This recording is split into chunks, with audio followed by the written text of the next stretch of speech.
to fuel payments and so on, which might arise?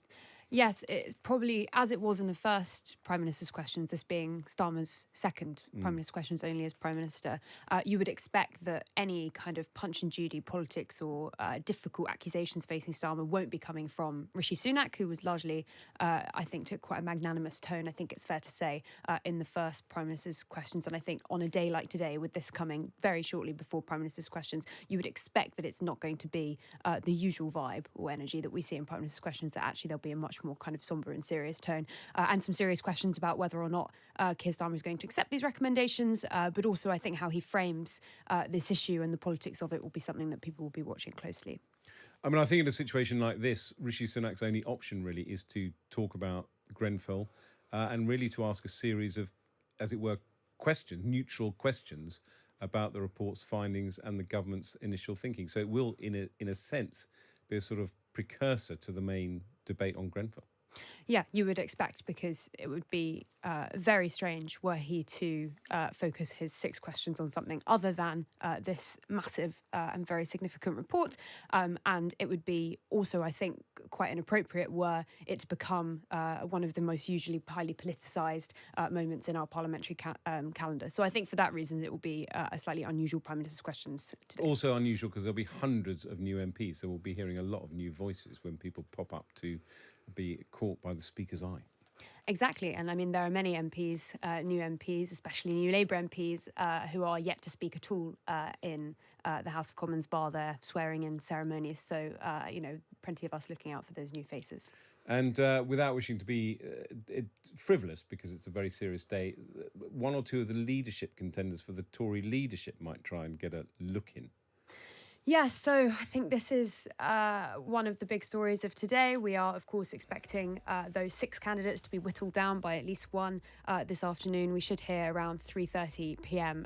Who has made it through and who has not, and whether or not they are able to get up and speak today, I think, is another question. But indeed, at the moment, it's all to play for. I think about half of Conservative MPs have publicly indicated how they're going to be voting, so it really is all to play for, and I think it's quite difficult to say what will happen in the final rounds. Brilliant. Well, coming up is PMQs. Lara Spirit will be back to talk about the best of the rest, as it were, the questions from some of the backbenchers, but me and Tim Shipman will go through the questions between Keir Starmer, the leader of the opposition, and the Prime Minister. I got that wrong.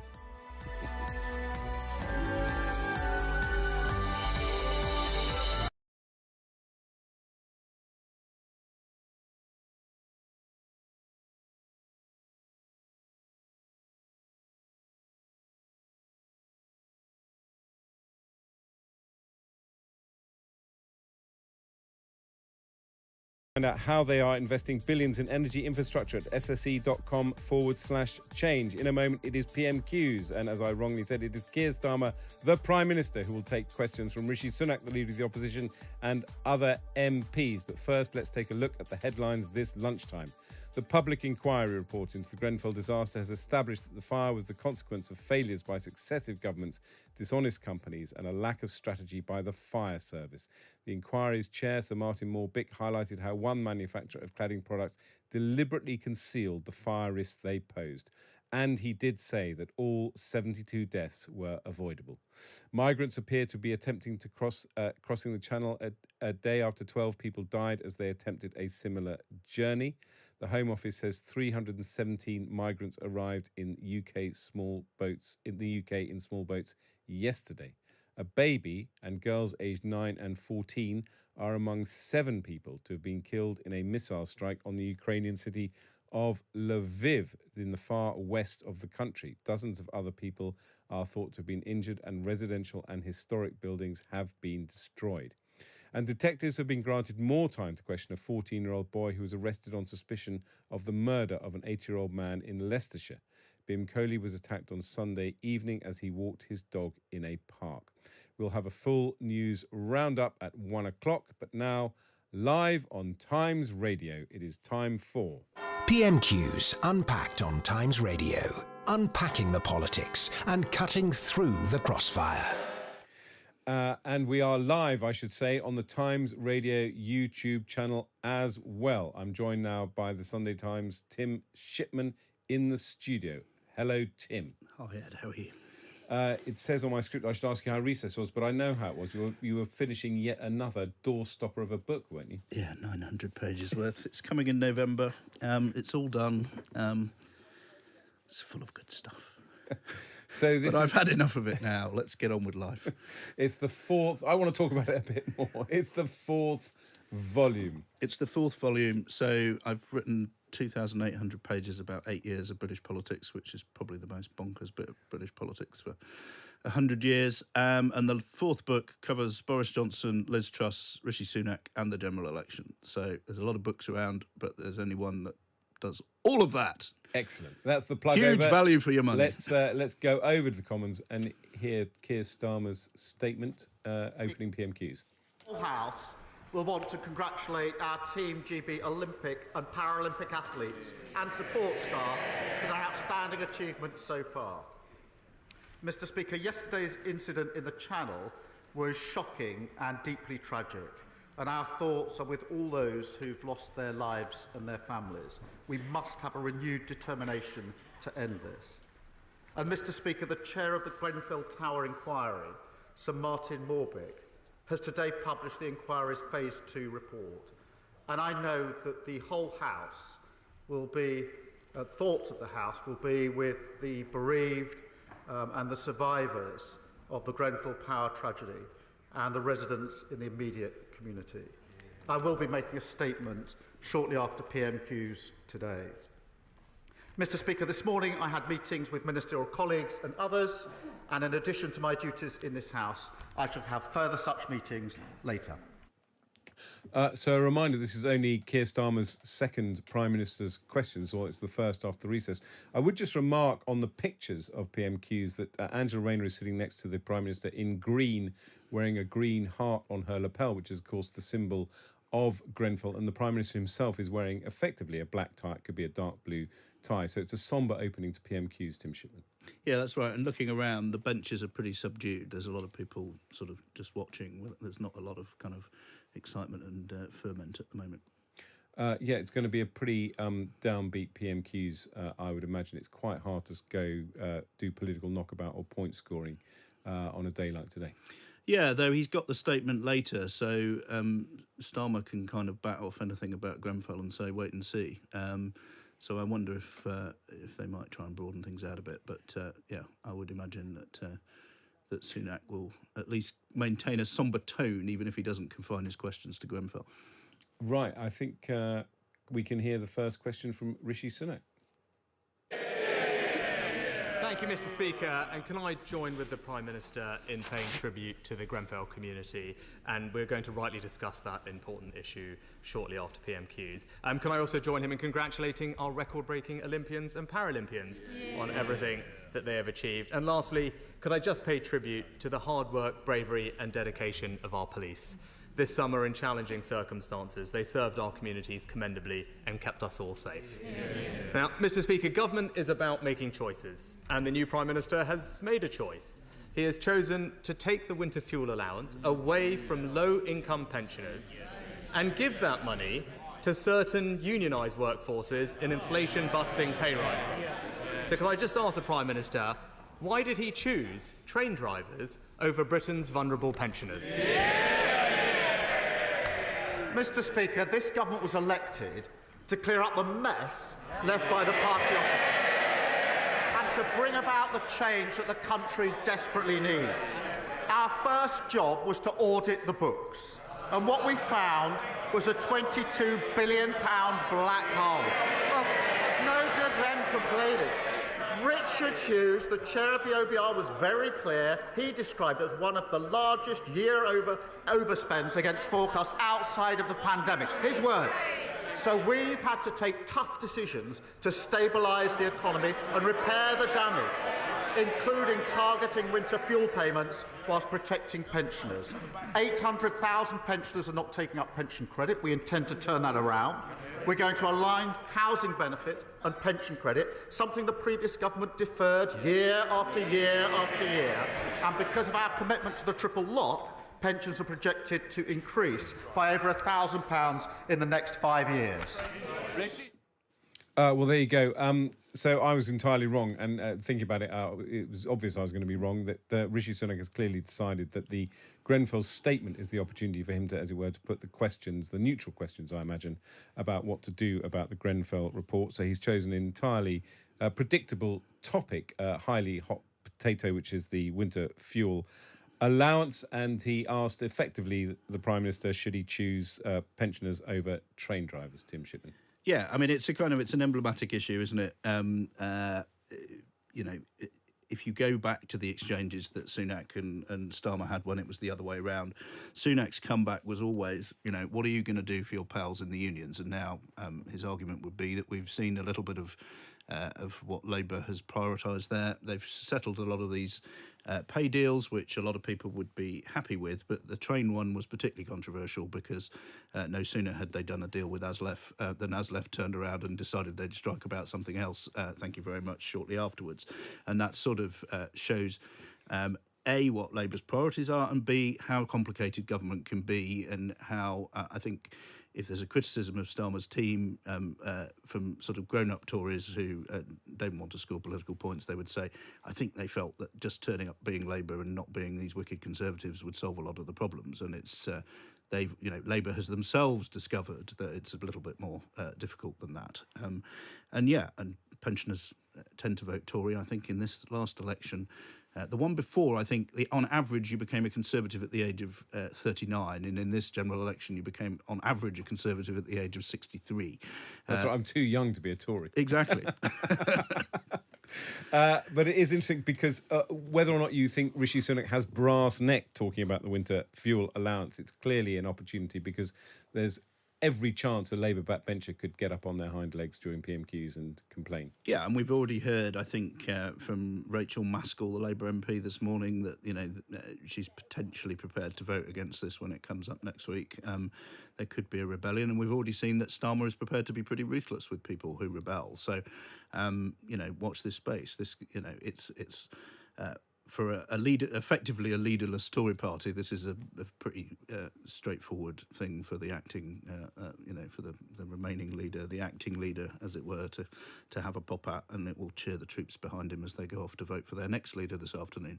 I should just say that, Matthew, I'm sorry to kind of focus on the clothing of PMQs. People accuse me of being frivolous when I talk about the food at Tory leadership launches, but Matthew Gould has pointed out that Keir Starmer's tie is dark green, but that could still obviously be a nod to Grenfell. Interestingly, the Tories have not given a nod to Grenfell. The two, Rishi Sunak and Oliver Dowden on the front bench, are wearing blue ties, so a nod to the Tories. Let's hear the second question from Rishi Sunak.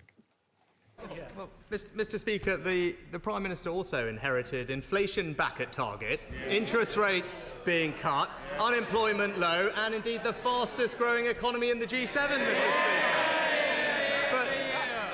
But that's not the point, because the Prime Minister now has to start taking responsibility for his own decision.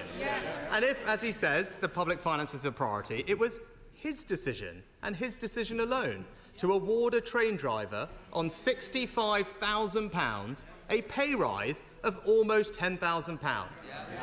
And it was also his decision that a pensioner living on just £13,000 will have their winter fuel allowance removed.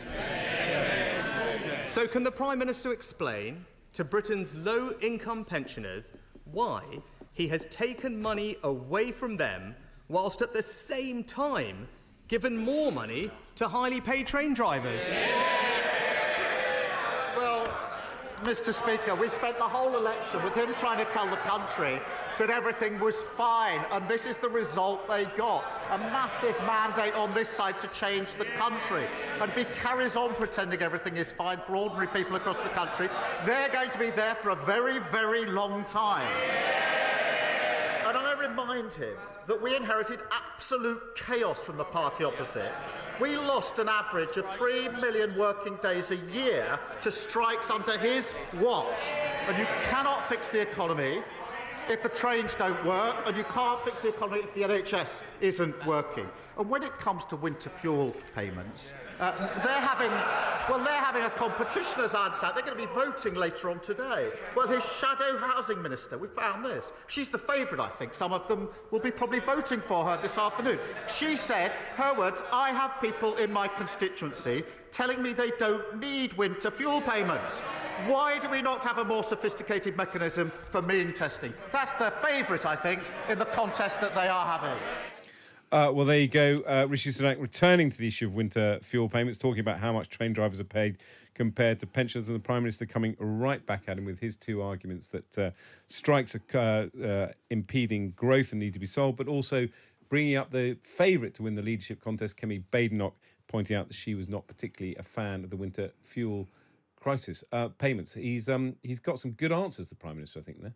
Yeah, and actually I think there were two sort of quite significant bits in that. The bit where Starmer said, look, unless you lot start listening to people who are struggling with the cost of living, you're going to be sitting on those opposition benches for a very long time. And what Starmer's team have been telling me for a very long time is that every time Rishi Sunak in particular stands up and says, look, we've given you a good economy, inflation's down, interest rates are coming down, the more they gloat about it, the more that people who don't feel the benefits of that think that the Conservative Party is out of touch, and Sunak particularly out of touch. But I thought Sunak also, in making that argument at the start, was trying to combat something that Labour is very much trying to do at the moment. And I wrote about this in my piece at the weekend. This whole business of the economic inheritance, there's been a row. Labour say it's the worst thing, that any government's ever had to take on. The Tories have pointed out that it's nothing like as bad as in 2010. And this whole battle over whose fault things are is basically going to shape the next 4 or 5 years of British politics. And what Labour wants is for the public to go away convinced that everything that's wrong was the cause of the Tory party. And this is going to be the battle. Can Starmer and Rachel Reeves do what David Cameron and George Osborne did, which was effectively say, look, it was all Gordon Brown's fault, everything that went wrong? And if they can pin that on Sunak and his Chancellor of the Exchequer, that will be kind of framing the next election in an interesting way. The Tories need to elect a leader who can make the argument that Sunak made, but more credibly than him, because most focus groups show that he was regarded as rich and out of touch, and they need someone who, when they talk about people suffering under the cost of living, that the public listens to them, believes them. Yeah. It's an interesting analysis there, because to a certain extent, it depends whether it's 1997 or 2010, because the Labour majority doesn't necessarily reflect Labour's support around the country. And it felt to me like in 1997, there was no point in the Tories dwelling on the past, because, of course, Labour did genuinely inherit a fantastic economy in 1997. That didn't matter a jot. The Tories were a busted flush, divided and all over the place. In 2010, it was a much closer result. So, therefore, the Cameron incentive to make sure to kind of push this narrative that the last Labour government had been hopeless was much more important, I think, to establish themselves. I think that I think you're right in one sense that I think it's going to be very hard for the Tories to try and convince the public who gave them a big raspberry, you shouldn't have, because we were doing brilliantly, because you're basically telling the customer he's wrong. Yeah, and if you look at that election result, I think most sort of psephologists and fair observers would say that it may not have been a huge endorsement of the Labour Party, but it was a very large rejection of the Conservative Party. And this is what a lot of Tory strategists hadn't realised. When all these undecided voters before the election were saying, well, I'm not sure who I'm going to vote for, they thought they were in play. What they had decided was that they weren't voting Conservative. They just hadn't decided whether they were voting Labour, Green, SNP or for Reform. And, that was the decision they had to take. So, it's difficult. But you're right. The result is sort of broad but shallow, as we keep saying. Exactly. They've got a 1997 star majority, but Starmer's sort of personal ratings are similar to the kind of close contest you had in 2010. Exactly right. So let's hear the third question from Rishi Sunak. Rishi Sunak. Mr. Speaker, again, the Prime Minister talked about the public finances. The UK's public finances are more robust than almost that of any other major advanced economy. Here we have it. He inherited a lower deficit than France, America, Italy. Order. When I do point you to be quiet, I do mean it. I don't need a reaction back like that. Rishi Sunak. Well, the UK currently has a lower deficit than France, America, Italy and Japan. It has the second lowest debt in the entire G7. And he opposed every difficult decision that we took to deliver that. So I certainly am not going to take any lectures from him on that score. But he talked about protecting ordinary people. Well, last year, under the Conservative government, a low-income pensioner with just £13,000 received not only the winter fuel payment, but also hundreds of pounds of additional cost of living support, both of which he has now scrapped. Age UK have said cutting the winter fuel allowance is the wrong policy. And only this morning, we've learned that the vast majority of the poorest pensioners in poverty, are going to see that vital support removed. So can he tell the House, very specifically to the pensioners that are watching, how much less support a pensioner on £13,000 will receive this winter? He talks about tough decisions. It's tough to inherit tough £22 billion black hole, which the OBR did not need. That is the inheritance. That's what they left. Now, back when they were in government, they'd have pretended it wasn't there. They'd have walked past it, put it in the long grass. We're not going to do that because we were elected to change this country for the better and stabilise our economy. No Prime Minister wants to do what we have to do in relation to the winter fuel allowance, but we have to take the tough decision to stabilise our economy to ensure that we can grow it for the future. And as I've said, we are working hard on pension credit. We're allowing housing benefits, which they didn't do for years, and over 5 years, it's a projected increase of up to £1,000 for those on pensions. We are tough decisions that they done. Well, there you go. Still talking about the pension credit changes and lots of buzzwords from the Prime Minister: change and tough decisions, which were his kind of themes during the election. One thought that in a brief appearance by the Speaker, he's got his first words in, putting down some presumably loud Labour backbencher for making too much noise. One thing that occurred to me, Tim Shipman, hearing Rishi Sunak return to the theme of defending the economy in his third question, was maybe the PMQs is all about Rishi. It's all he's going to be off in November. Maybe he wants to hammer home the point that he wasn't a hopeless Prime Minister. Yeah, I think, there's some legacy arguments to be made here that, Starmer talked about stabilising the economy. I think Sunak's argument would be that he definitely did stabilise it. Whether he got it back sort of firing on all cylinders again is a different point. But interesting that, again, he focuses on sort of deficit and debt and words like that, which, are economists' words. They're words that, people obsess over in Westminster. But your average punter in Darlington doesn't give a monkey's whether we've got a larger deficit than France, America, Italy or Japan. They care about whether they can afford to pay their grocery bill or, go on a holiday once in a while. Sunak's just not the best deliverer of that message. So it'd be interesting to see, once somebody else is at the dispatch box, whether that argument can sound a little bit more credible than it does coming from him. Yeah, and equally, Keir Starmer keeps talking about aligning housing benefit with pension credit, and I'm not sure I know what that means, but that probably does mean something in pounds, shillings and pence if he would just take some time to explain it in a couple of sentences. Well, quite. It's odd that he hasn't explained it.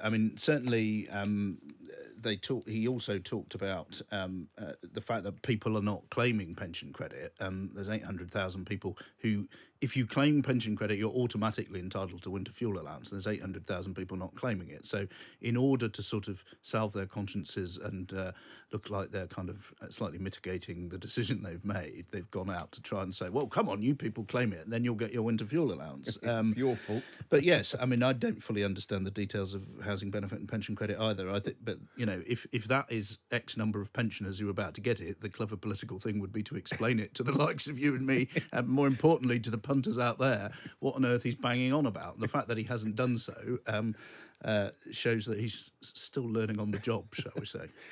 Right, we're up to the fourth question for Rishi Sunak. Rishi Sunak. The government doesn't have to choose to take money off low-income pensioners in order to give it to highly paid train drivers. That is a choice that he has made, and it will be clear to any pensioners watching that he simply can't explain why he has made that choice. But, Mr. Speaker, turning to another important issue. The government has suspended 30 of the UK's 350 arms export licences to Israel. It's a decision that the Chief Rabbi says beggars belief and will encourage our shared enemies. Can the Prime Minister therefore explain how his decision will help to secure the release of the 101 hostages still being held by Hamas? Prime Minister. Well, Mr. Speaker, can I start by saying I think the whole House will be shocked by the horrific killing of 6 hostages in the last few days. And I know I speak for the whole House when I say that. The remaining hostages must be released, and we need a ceasefire to ensure that that can happen, that aid desperately needed can get into the region, and we can begin the path to a two-state solution. Now, he asks how we arrived at this decision. He knows very well, because the legal framework is clear. The latest guidance was issued in 2021 under his government. And that means that licences have to be kept under review, as they were by his government. And I think he probably knows the advice that was given to his government. He understands the framework. We've carried out the review in the same way and come to a clear legal conclusion, and shared that conclusion, the assessment, with Parliament. We will, of course, continue to stand by Israel's right to self-defence, but it is important that we are a country committed to the international rule of law. That gives us the strength of argument with our allies on important issues. This is a difficult issue, I recognise that, but it's a legal decision, not a policy decision. And the Prime Minister knows the framework, and they issued the guidance, they know what the test is, that test has been assessed, we've come to a conclusion, and we've put that before the House to consider. Well, politician meets lawyer in that exchange. Rishi Sunak changed the subject. He's moved off winter fuel payments and talked about the arms embargo announced on Israel and quoted, I think it was the chief rabbi, and the kind of political outrage about the issue, and got a response from Keir Starmer, Tim Shipman, I think, which was quite loyally, comfortable ground for Keir Starmer, the lawyer, but not trying to kind of make it from his perspective, saying it was a sort of objective legal decision. And indeed, there was a shout, presumably from a Tory backbencher, of rubbish when he said it was a legal decision, not a political decision. Well, look, it was a legal decision made by the Attorney General. And the Attorney General, Richard Hermer, was hired by Keir Starmer because he regards him as someone who has a much more rigorous view of the rule of law than some previous Tory Attorney Generals did.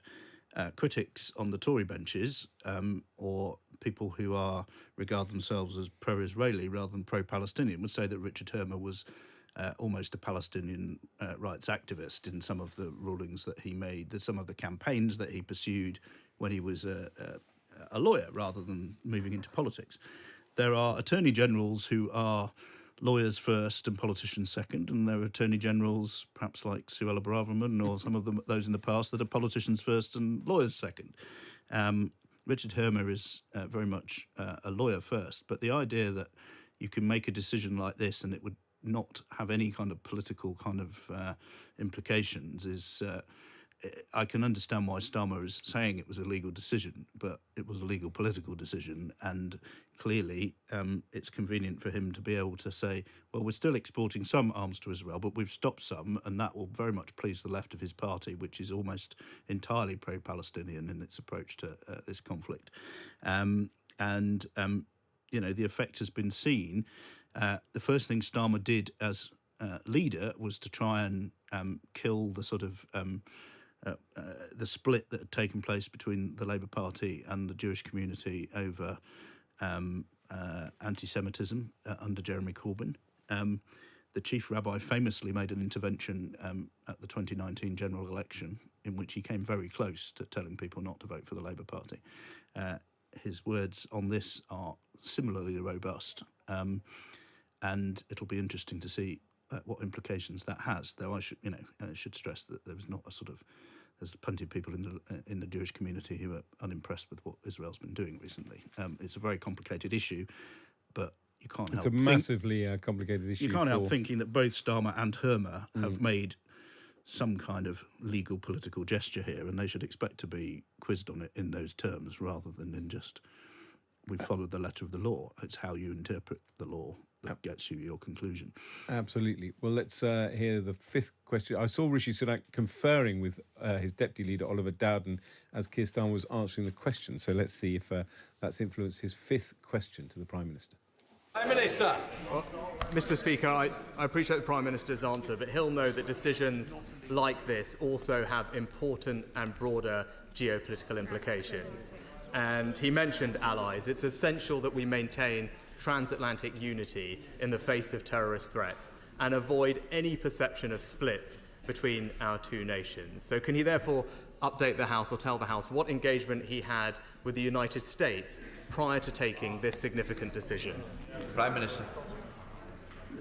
I acknowledge the importance of working with our allies on all issues, as we have been doing, as I was able to make very clear at the NATO summit that I attended in the early summer. And of course, as he would expect, as the House would expect, we have talked this through with our allies. They understand. They have a different legal system. That is the point they made. It chunters from the start. This is a serious issue. It requires serious consideration. And the Prime Minister knows the legal framework. He knows the legal framework very well. He also knows that applying that framework, the facts of that framework, and arriving at a decision does not permit me to simply then say I'm not going to implement the legal decision and conclusion that's been reached. I don't think he's really inviting me to do that. So still getting used to their roles as I am. I think Keir Starmer let slip another Prime Minister in his second PMQs. But Rishi Sunak, I think, smartly moving it on to get a potential split with the United States, and Keir Starmer sort of not particularly answering the question, Tim Shipman. No, I mean, look, yes, they discussed it. The Americans are unimpressed. They say they won't be following the same course because they have a different legal system and they have a different legal view about whether Israel is in breach of international humanitarian law. Starmer is right to say that there would be a rum-old row if he disagreed with the legal ruling that had been made. But the point is, he appointed a guy who he knew would make this legal ruling. And there's not been any discussion of that in the chamber. But that, the fact is, at the second Richard Hermer was appointed, everyone looked at this and said, this bloke is going to stop arms sales to Israel, because that's been his position as a campaigning activist pro-Palestinian lawyer. So to appoint this fellow as your Attorney General is to make that decision, and pretending otherwise is disingenuous. It's interesting that Rishi Sunak hasn't made that point. Tim Shipman, you should need to get in the room with him. Let's hear the sixth and final question. If I'd got in the room with him a year ago, he might not have lost the election in quite the terms that he did. Let's hear the sixth and final question from Rishi Sunak. Mr. Speaker, not only do these decisions have geopolitical consequences, but they also have emotional ones too. And the Prime Minister took this action on the very same day as the funerals of Israeli hostages murdered by Hamas. It's something that the Board of Deputies described as a terrible, terrible message to be sending. And I hope the Prime Minister understands the hurt that has been caused, and can he take this opportunity to reassure Israel and the Jewish community that the United Kingdom and this House stands behind Israel and its right to self-defence. Prime Minister. Let me be very clear about that. I've said it before, I'll say it again. We absolutely recognise and support Israel's right to self-defence and have taken action in support of that right of self-defence. And I've made that repeatedly clear in all of my engagements with Israel across the region and with all of our allies. I absolutely stand by that. But in relation to licences, this isn't an Israel issue. It's the framework for all licences that have to be kept under review. It's the same test for all licences, as the Prime Minister knows. And having applied the law to the facts and come to a legal conclusion, I don't think the Prime Minister is really inviting me to put that to one side. We have to, the Leader of the Opposition. This is a serious issue. We either comply with international law or we don't. And we only have strength in our arguments because we comply with international law. I appreciate the party opposite didn't think that international law mattered, and that's why we got into the pickle that we did. Well, depending on your view on the Israel-Gaza conflict, I mean, Rishi Sunak made that an emotional final question, basically saying that the timing of the announcement of the arms embargo on the same day as the murdered Israeli hostages were being buried was effectively crass. And again, Keir Starmer taking refuge in the legal issue and also dropping his second Prime Minister. So you've still got to remember that he is the Prime Minister. Yeah, I mean, he didn't really answer the timing question at all. And there's this sort of verbal tick that Starmer's now got. You know, whenever he's going to face criticism, this is a serious matter. You can't sit on the other side of the house making all this noise and baying at me. Well, I mean, I'll just return to the same point I made before. Yes, it's about complying with international law. The question is who decides whether or not we've complied with international law. Yes, there were people in the government legal service who were concerned about this under the previous administration, but ultimately it's a decision for the Attorney General, and the Attorney General has decided in exactly the way that Keir Starmer would have expected him to do so. Do you think it was right for Rishi Sunak to be so emotive in his final question? Well, I mean, it's a rare departure for Rishi Sunak to do emotion, but I think it's a legitimate question to say, you know, yes, you can say this is a legal decision, but the context and the timing in which you make it has political implications. And that would seem to be, I mean, he's not accusing Starmer of doing it deliberately to sort of taunt Israel, but it would appear to be, you know, wait 24 hours and do it then. Maybe there was some reasoning that Starmer didn't give about why they had to do it so quickly, but it seems to me that that's a legitimate question, and I don't really feel it got much of an answer, to be honest. Brilliant. Well, that brings us to the end of the main exchanges from PMQs Unpacked. Much thanks to Tim Shipman for taking us through those. Up next will be Lara Spirit. She's going to come in and rush in with the best of the rest from the back benches. This is Ed Vaizey on Times Radio. This is Times Radio.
Welcome back, and let's take a look at the other exchanges at Prime Minister's Questions. Times Politics newsletter editor Lara Spirit is here.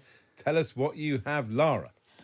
So we had quite a few mentions of the winter fuel payment cut for pensioners, as you might expect, and as of course we heard from Rishi Sunak. But we're going to start with Peter Wishart, a SNP MP, who makes one of the kind of strongest, or well, not strongest, but one of the most aggressive criticisms of a Prime Minister that I think I've ever heard in Prime Minister's Questions. So take a listen to this. After 14 miserable years of the worst Tory government in modern times, the best this Prime Minister can offer the British people is things can only get worse. Well, for him and his calamitous opinion ratings, that's probably true. But why does he think he has such an unprecedented fall in his popularity? Is it his attacks on the pensioners? Is it leaving children in poverty? Is it the re-emergence of Labour cronyism? Or is it because his austerity is even worse than the Conservative variety? I remember when they used to sit here. It's a long way up and there's very few of them, so I don't think we need lectures on popularity and election. Well, there you go. That's Pete Wishart, who is the shadow leader for the SNP. The SNP, of course, are fighting a war on two fronts. They have to take on Labour and the Tories. So he wants to give Labour a good kicking. Yeah, I think that's That was an absolute, Acme SNP question, wasn't it? The dreadful Tories and their 14 years, and you're even worse. It was just it was a masterpiece. It was a collector's item. I enjoyed it greatly. But actually, I laughed at Starmer's response. Yeah. Good, proper, there's hardly any of you. Why are we listening to you? Sat up there in the far reaches of the... That would have been one worked out in Downing Street the day before. When you get your first SNP question, make sure you ram home the point. They lost the last election very badly. They used to sit there. Now they're sitting in the gods, as it were, of the chamber. But obviously, and they are facing these elections in 2026. So the SNP have to be vocal in the chamber. Yeah, exactly. Although I think that was extremely personal by way of criticism, and certainly the strongest criticism we heard of Keir Starmer today from any MP so far. So I think it certainly went further than we would expect, even those electoral incentives considered. So I'm going to give you another Wishart, one. of course, used to be in Runrig, which was... he's always, when he became a politician, he just decided that, he just needed to play the drums really loudly or something. He's a great figure around Parliament, Pete Wishart. I don't know, I just looked him up on Wikipedia trying to remember when he got elected, but he's been around for a very long time. He's the same age as the Prime Minister. They're both he just seems 62. very angry all the time. He's very affable in private, Pete Wishart. He's a very nice chap, and he does love his music. And I think he's a member of the band MP4 as well, which membership keeps changing depending on who's got elected and who hasn't got elected. But it is an interesting thing to see. I don't know what other questions you've got for us, Lara, but it's going to be interesting to see how the SNP cope with their denuded numbers in the House of Commons. And as I say, they used to sit obviously on there's a third front bench, as it were, just to the left, as it were, depending on where you're looking, from the opposition front bench, and they are no longer sitting there. So it was good because, of course, their leader doesn't get an automatic question. So it's basically whichever SNP gets up quickest and gets spotted by the Speaker who gets to ask the SNP question.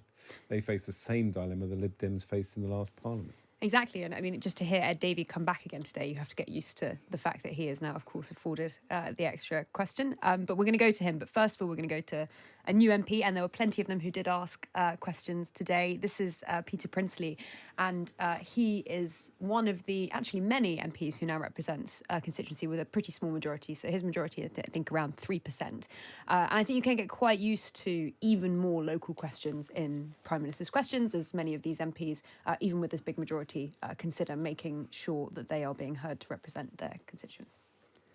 Dr. Peter Princely. Mr. Speaker, thank you. As a surgeon from East Anglia, I welcome the measures the new government has taken to fulfil its mission to fix the NHS. In my constituency of Bury St Edmunds and Stowmarket, the West Suffolk Hospital is badly affected by RAC. Just like the James Paget Hospital in Norfolk, where I've worked for nearly 30 years.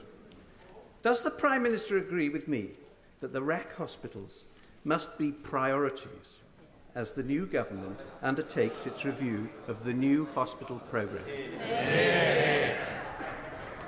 I thank him for his question, and also he brings huge expertise to this area. We have to reset the new hospital programme and put it on a sustainable footing.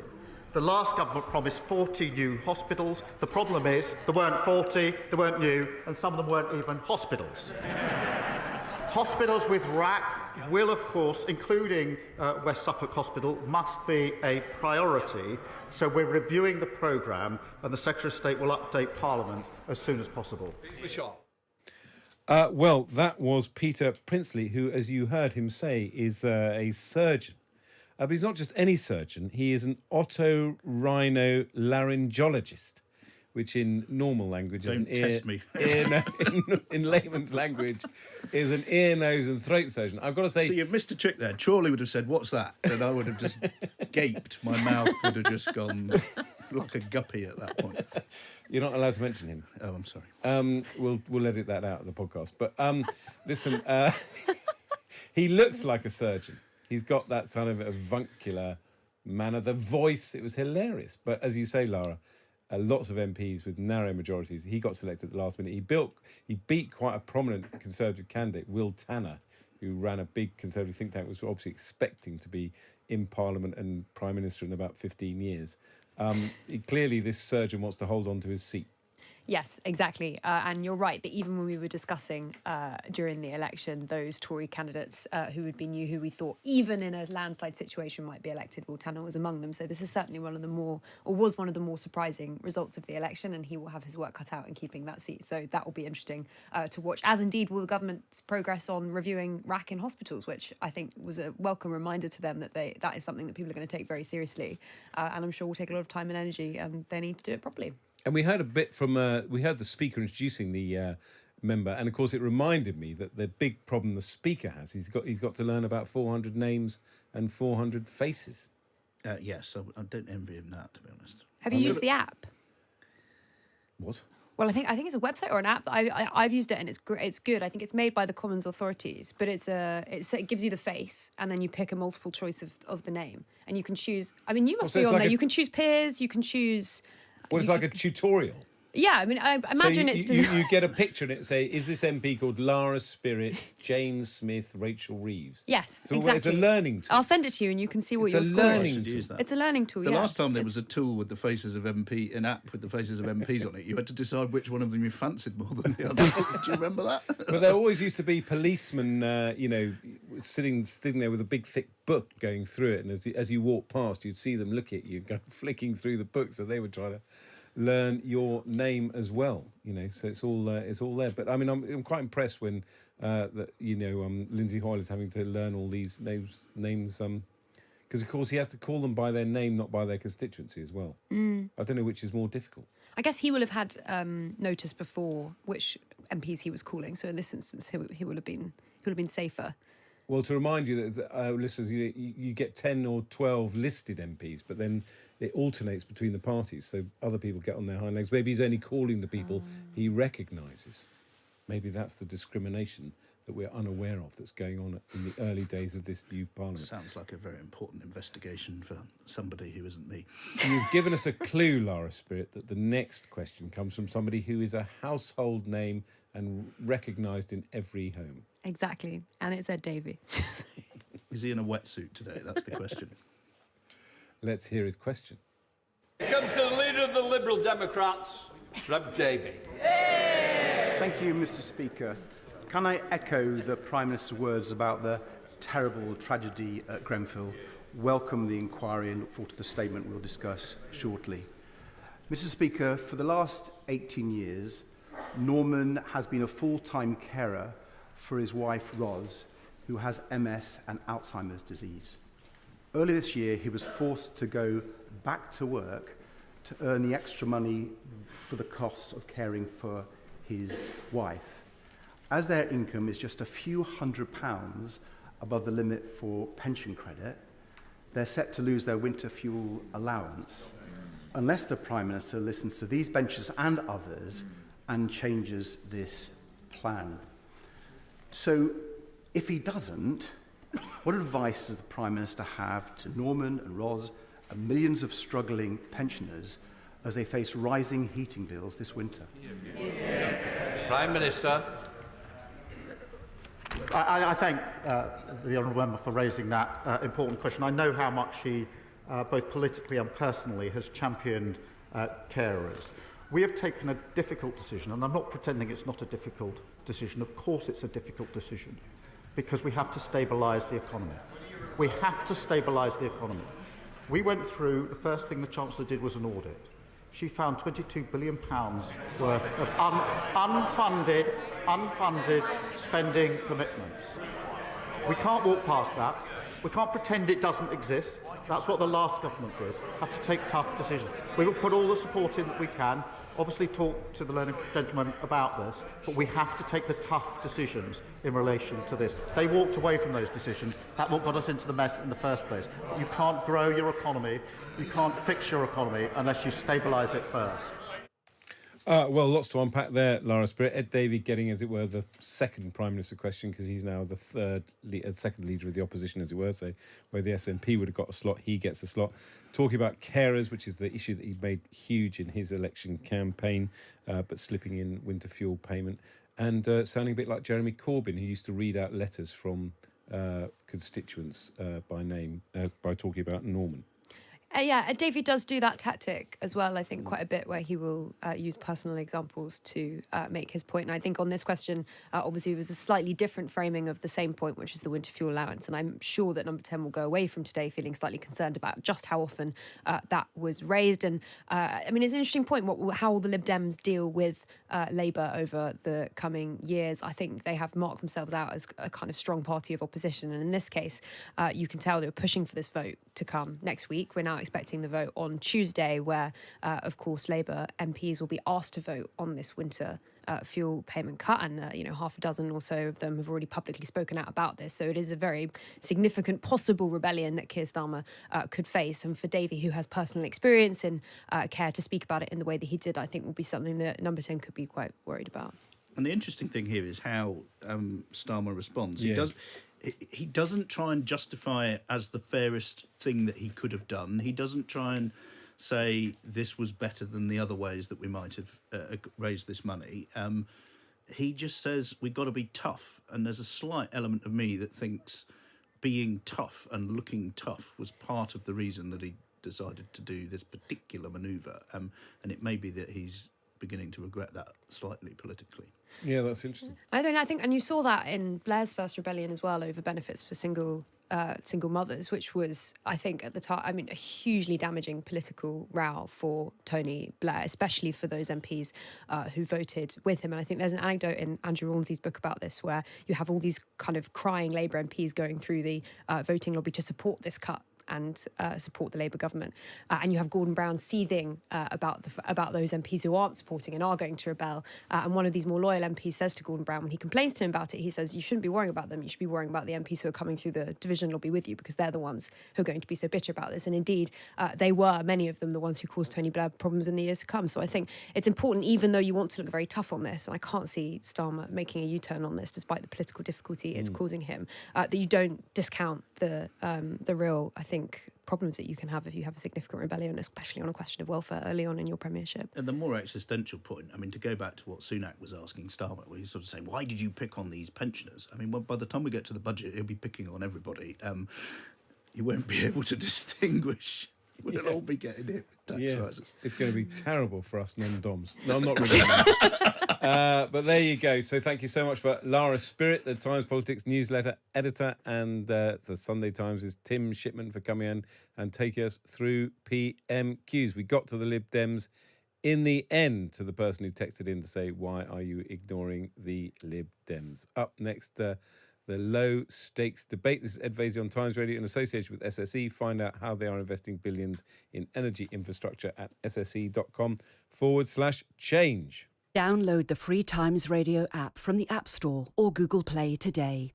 If you're looking to get ahead of the UK's regional city property growth, By Association is an award-winning property company that sources buy-to-lets, HMOs, short-term lets and holiday lets direct from leading UK developers before they go public.